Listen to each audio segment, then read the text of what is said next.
What's up guys, Jordan from Blackwater, Japan here, and today we are in my kitchen and we're just kind of messing around with this diff. My little brother just got a 1990 LS400.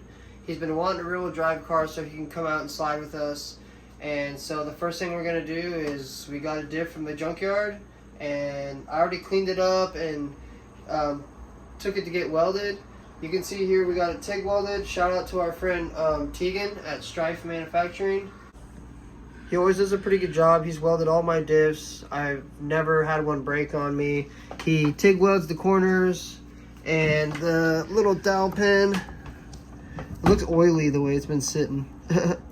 So what's next is I'm basically gonna use this red ASIN Fippage, Toyota Fippage, and reseal the cover, put her on, Loctite the bolts, and zip those on. And then when I get it to his house, we're gonna fill it up with fluid and swap it in.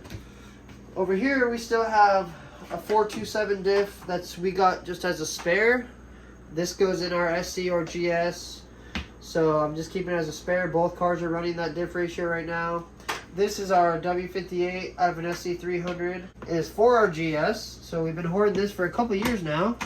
Need to get it off our asses and swap it in. But what I like about this tranny is it's a complete trans. I mean, my friend just cut the harness at the top. It's got everything on there. Reverse light, switch, neutral safety switch, everything's on there. So that's pretty cool. That'll be nice and easy to swap. And I'm gonna get on resealing the diff. I'll show you guys how we do that.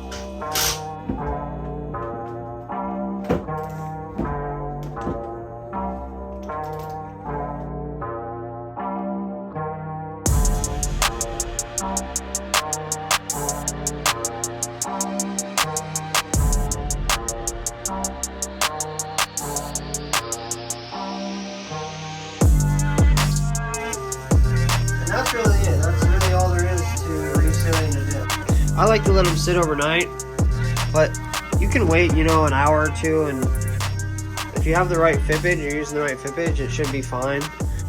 I like to wait personally, just give it a day to dry and everything sit in. Next, you'll see me at my brother's house, and we're gonna be removing his diff and installing this one. So we'll see how that goes.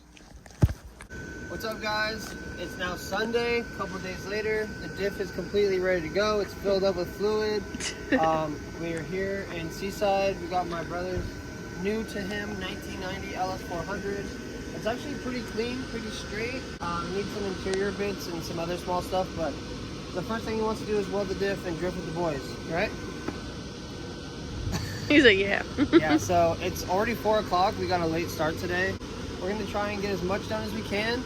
So stay tuned, and this is how you do a 1990 LS400 diff replacement. What's up guys? I'm under the car. There's not a ton of room. Here's the diff. We're going to start by draining the oil out of the diff, and then we're going to do the drive shaft bolts, then the axle bolts, and then the big ears, or the big axle or Allen bolts right here, and then just the one ear. And it should slide out. So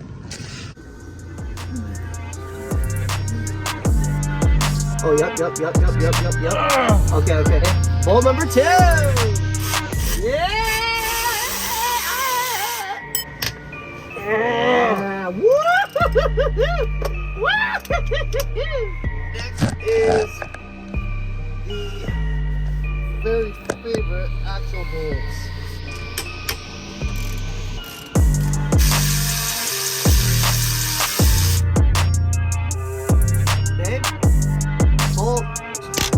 Oh yeah, baby! Woo! Your neighbors are awesome. So, how do you feel about that? So I'm pretty happy. It was a really good run, but this diff's coming out. We're gonna win this battle.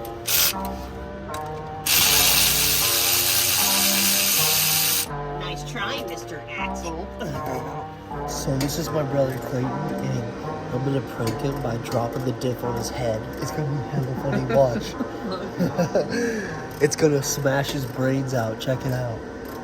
We got the jack out. We got the fucking jack. Let's go. Pull it out.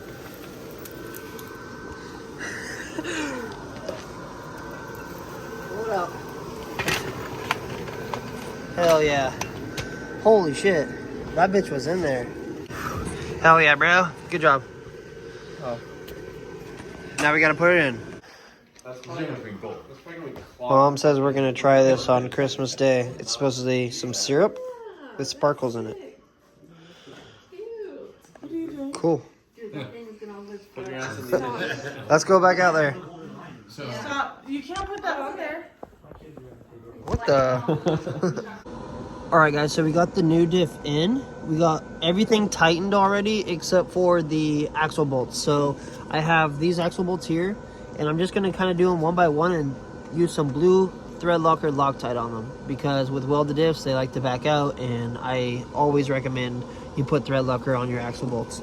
So I'm going to do that really quick, and then we should be good to tighten everything up and cinder.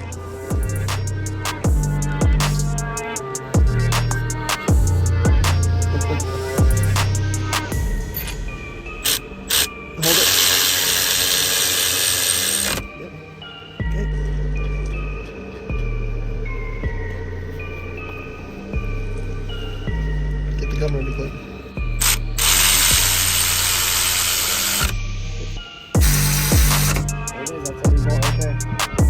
Alright baby, the diff is in. Now we just need to put this buffer back up and then check all of our tightness on all our bolts, and then we're done. Shout out, bro. Hey, look at here. We gotta do this flex, bro. Come on. Come on, bro. Come on. Don't fucking die over here. We got this. Come on. Get on your knees. You gotta get on your knees. Get on your knees. Get on the knees. Get on the knees. You got this shit. Welded Diff brothers. Welded Diff bros. Car's on the ground. Diff is in. All bolts are Loctited and torqued. But they are tight, and we should be good to go. Now we're gonna go drive it around, see how he likes it, and maybe find a spot to try some skids. So apparently in Seaside, there's like no places to go and try and do some skids. There's cops everywhere, and they don't got a lot to do. So out here on the coast, it's a smaller town. There's not really like warehouses like T5 like we have in Portland. So we're gonna drive out to some like, what is this place called again? Actually, I'm gonna just call it Mexico. We're going to Mexico, boys. And we're just picking up on some gas because Mexico is far, super far. So we're getting some gas and gonna head out there. Here's a good look at his car though. 1990 LS400. It's a 91? Oh, I thought it was a 90. Nah, super clean, white, nice LS. Just needs some minor maintenance. How many miles does it have? 188. Yeah, 188,000 miles. So relatively decent for one of these. It's very clean. It just has like some small things that it needs, like every 90s car. Gold badge too. Super cool. You ready, bro? Yes, sir.